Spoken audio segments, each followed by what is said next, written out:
Well, everybody, I'm live on location, and I brought a couple tools with me because you're really not sure what's going to happen out in the wilderness. I would bring a gun, but for some strange reason, I don't think the police would like that very much. This, in case I get attacked by like some type of bobcat or animal, but I'm going to be honest with you, I'm not the biggest guy in the world. I am one of the fastest people in the world, but that's beside the point. I'm not one of the biggest people in the world, so if I have to use this blade, then there's a problem. Luckily, for me, I got this bad boy right here. 6 million volts of Bobcat, go away. Yeah. Anyways, I just want to take time out and get closer to you.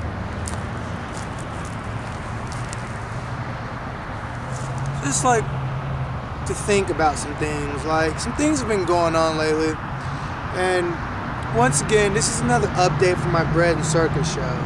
See, the Bread and Circus show at first started out, it was a concept primarily around conspiracy theories and just waking you up and being aware. But as I took time away from that and started doing silly, retarded videos, that's why I made a second channel for it, Info Nympho, I started thinking to myself, how about also making Bread and Circus videos to not only make people aware of certain things that are happening around them, but how about teaching them how to play the game? Like, there's a reason why things are the way they are, and there are certain laws applied, and those laws being applied by the power players or the 1%ers or whatever it is you want to label these guys, these laws can also be practiced by you and I. So my next one will be based off of Robert Greene's 48 Laws of Power. I will recant 48 laws of those powers, and I'll apply them to everyday situations, and I'll give you up-to-date examples. Because the book gives you examples in the early 1500s or 1700s. I'll give you modern-day examples. So that's what I want to talk about. But besides that, you know, October 23rd, the Republican House blocked a bill that was designated for military. It was to help integrate veterans to get jobs easier and, you know, make them productive members of society. Because, I mean, think about it. You join the military, how many of you guys say you joined it for a resume? And half of you guys that say you joined for a resume don't even have a job. You know what the funny thing about it is? If you go see a recruiter or you listen to the commercial, what does it say? 50, or not 50, but yeah, the Army commercial, 50 of the world, or the United America's top employers look for the skills and traits you've learned in the military. You leave the military and then you quickly realize that those skills and traits, they just don't match up to civilian resumes. It's like you gotta retweak everything you say. Some people can do it, not all of us can do it. I wonder if I retweak my resume the right way, I probably would be out at a job right now instead of at some rock talking about life. Nah, I'd probably find some way to do this anyways. I do this for fun. And I'm in college, so don't worry about what job I'm doing.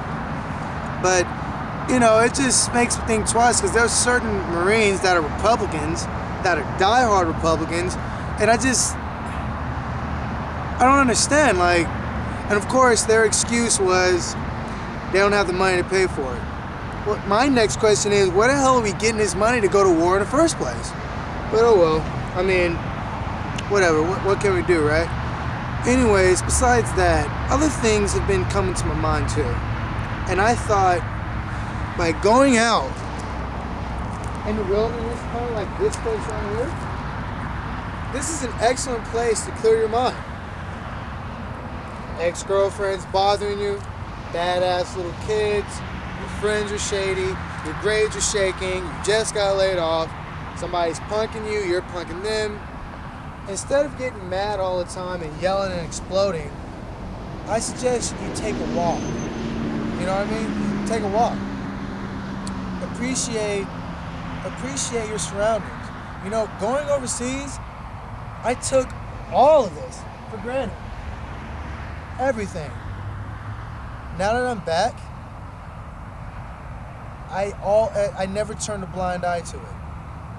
This catches my eye every time I drive past it. So I thought I'd stop and talk about it. And I don't know what this is, what this guy is. I'm not sure what he even says. But I think it's interesting regardless. Interesting regardless. See, when you do public speech or speaking, a good teacher told me that you gotta think slowly. My mind is like, but you gotta think. And sometimes I say things without completely going over them in my mind. I mean, with my vast vocabulary and excellent articulation, I shouldn't make these type of problems, but I'm still learning. What did I just say before? Regardless, that's not even what I meant to say. Anyways, a little segue for you, but so yeah, this is just the second update for you guys. Check it out pretty soon. It's on Info 00. That's Info 00. So yeah, just wanted to bring that out there. And this surrounding is crazy. Look at my shadow. That's hilarious. Alright, well, the next time I do an on location, I'll actually do it in broad daylight, because there's something else that I want you guys to look at, and there are other things that I wish to talk about. But time is short. This is just an update. So whenever you get a chance, tune in. If you have any questions for me, tcb537@yahoo.com. Hey, let me tell you something, man. Listen, when I actually get a decent camera, when I get the decent graphics and the green sheet behind me, maybe my YouTube show and video will be just as high tech as all these other people. But the fact of the matter is, I don't have those materials yet. So what do? I make do. I don't sit down in my living room with a green screen behind me. I actually go out, just like I am now, and I report and bring stuff to you. So before you look at my video for like 5 seconds and oh my god, it's bad quality, I put heart and soul in this, alright? Get your punk ass off of World of Warcraft, whatever BS game you're playing right now, and go experience the world around you before there's no more world left. I know you guys have been hearing about this. Another time. That's conspiracy talk. That'll be for another time. So you guys look out for Bread and Circus coming soon. Intro to Environment Part 2. Look out for the 48 Laws of Power as it applies for us today. And look out for the new channel, Info 00. Alright, y'all. Hey, as I'm walking around, like, look at my shadow behind this rock. I just think it's so funny. Hey, I want to try something. How high do I get? Like, if I jump off this rock? Do you think I can jump over the chair? I don't know, I'm kind of bored, so I'll try it. Hold on for a second. I'm going to run off this rock and try to jump over this chair. Now remember, this is at an incline, so it might actually hurt me. Where the hell did I get this at? Wow. Okay, you ready? I don't know if I can do it. I'll try. Heck no, I can't do it. It's too high, it's too dark. If I had on my shoes and it was daytime, I'd try it. But something tells me if I do it now, it's a broken ankle. Alright, man, I'll talk to y'all later.